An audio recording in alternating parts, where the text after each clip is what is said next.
Alternate voting methods. What are they? Where are they? Who are they? Okay, maybe not the last one, but alternate voting methods is a topic that I think deserves more discussion. So allow me to answer the first question of what are alternate voting methods? Well, for the sake of this video, I'll define an alternate voting method as a system of voting different from the standard United States federal voting system, where each voter only gets a single vote, and to win, a candidate must receive an absolute majority of votes, as in more than 50%. Well, actually first, what's so bad about our current voting system anyway? Well, while the long answer to that question has many facets to it, the short and easy answer is that single vote absolute majority voting, which is our current system, has gotten us stuck into a two-party political system, which I have a video on, but summarized. Two-party politics leads to stagnation and polarization in politics, which nobody likes, and voter satisfaction is important. With these alternate voting methods, the goal is to increase voter satisfaction, which is why I think we should be talking about them. So then, what are some examples of possible alternate voting methods? Well, the United States Election Assistance Commission has a paper outlining the most prominent ones. This paper is a really good resource for all of this stuff, and I'm going to be referring to it throughout this video pretty much exclusively, just so you know. In this paper, they define 6 alternatives to our current system. They are as follows: approval voting, cumulative voting, limited voting, top 2 and top 4 primaries, ranked choice voting, and star voting. While each of these methods of voting work differently, they all intend to do the same thing. As stated, the goal of all of these voting methods is to increase voter satisfaction with their elected candidates. Because if voters are dissatisfied with their elected candidates, well, that's going to lead to voters feeling alienated, and alienation from the political system is no good for anyone. People should want to participate in elections. So, the question is, how do each of these methods achieve their goal of increasing voter satisfaction? Well, let's go over how each of them function with a short pros and cons at the end, and then you can decide what you think of them. Starting with the first on the EAC's list, approval voting. With approval voting, rather than voting for a single candidate, you can vote for however many candidates you want or approve of, and in the end, whichever candidate has the most votes wins. Pretty simple, and also pretty easy to see how this would lead to higher voter approval of the winning candidate. Because you can show your approval for more candidates, it's more likely a candidate that you approve of will be the winner. So, pros: higher voter approval of the winning candidate. Cons: while you can vote for more people you like, there's no discerning between candidates you really like and candidates you just kinda like. Overall, I think that approval voting would be a welcome change to our current voting system. Next up on the list is cumulative voting.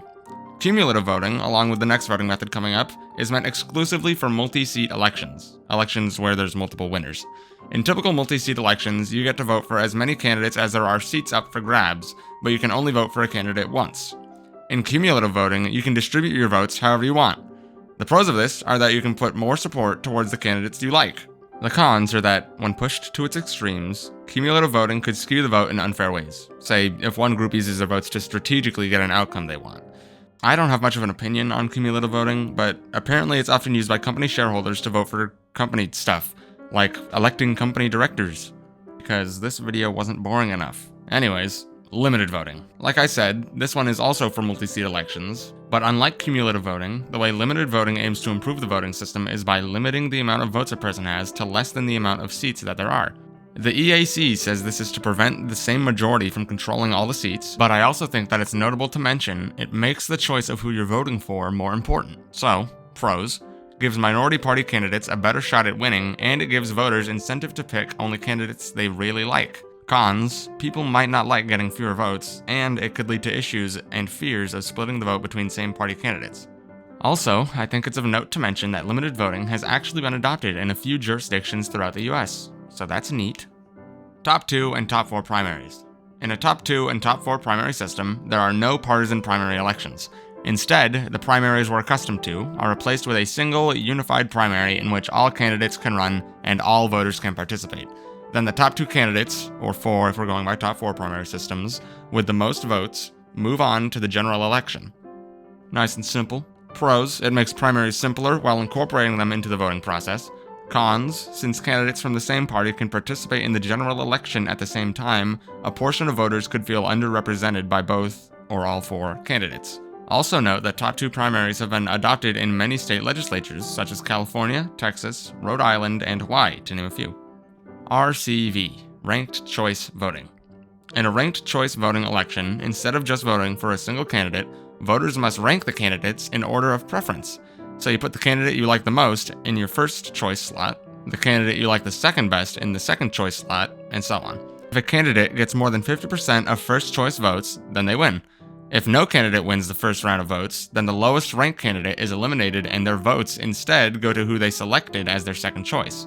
And the process repeats until a candidate has a majority.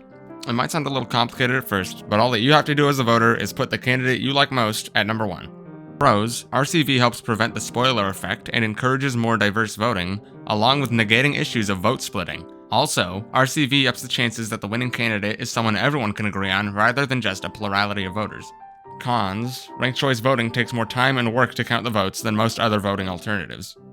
With all that being said, I like the idea of ranked choice voting. It may sound like its effects wouldn't really be noticeable with the way the votes are tallied and moved around, but the largest effect it would have is that it would negate issues that come about due to the spoiler effect that our current system suffers from. I've mentioned the spoiler effect before, and if you don't know, the spoiler effect is when, in elections, such as our presidential election, people don't vote for the candidate they really want to be in office because they assume that they'll lose anyways. So for example, say someone would want to vote for an independent or small party candidate, but just ends up voting for the Democratic or Republican candidate because they don't want their vote to go to waste. Ranked choice voting's big draw is that its system could negate a lot of the fears of the spoiler effect because even if the candidate you vote for doesn't win, your vote will still be counted, just for your next favorite candidate. The last item on the list, star voting, addresses similar things as ranked choice voting, but I think in a more effective way. Star voting, which stands for score then automatic runoff, gives voters a scale of stars to score each candidate with. The more you like a candidate, the higher you score them. The difference between star and ranked choice voting is that unlike RCV, where you must rank each candidate above or below the last, in star voting, you can give whatever score you want to however many candidates you want. If you really like 2 candidates equally, you can give them both 5 stars, and the same goes for if you hate them equally. Once everyone's voted, the total number of stars each candidate has won is tallied up, and the 2 candidates with the most stars continue on to an instant runoff election against each other. In this instant runoff election, the points aren't what determines the winner. Instead, the winner is determined through voter preference. So if you voted 2 stars for candidate 1 and 0 stars for candidate 2, it'll be counted as a single vote for candidate 1. Whoever wins the instant runoff election is the winning candidate. The EAC has a visual guide that helps explain this one, because it has a lot of steps, so you might get confused. So, what are the pros of star voting? Well, it helps eliminate the spoiler effect, it theoretically increases voter approval of the winning candidate, and it encourages a race between more than just 2 candidates. Cons: the added complexity would make counting the votes take more time and resources. The complexity in the first place could actually be seen as a downside in and of itself to some. Also, I forgot to record me saying this, but star voting has no historical use in the US government, probably because it's really new. And what do you know? We have reached the end of the list. So, let me wrap up here. Firstly, while looking into alternative voting methods, I saw a lot of pushback coming from people worried that using an alternate voting method would be going against the Constitution. But the good news is that in the Constitution, it states that how elections are conducted is entirely up to Congress. And otherwise, there's nothing in the Constitution that says that we must conduct our elections any certain way.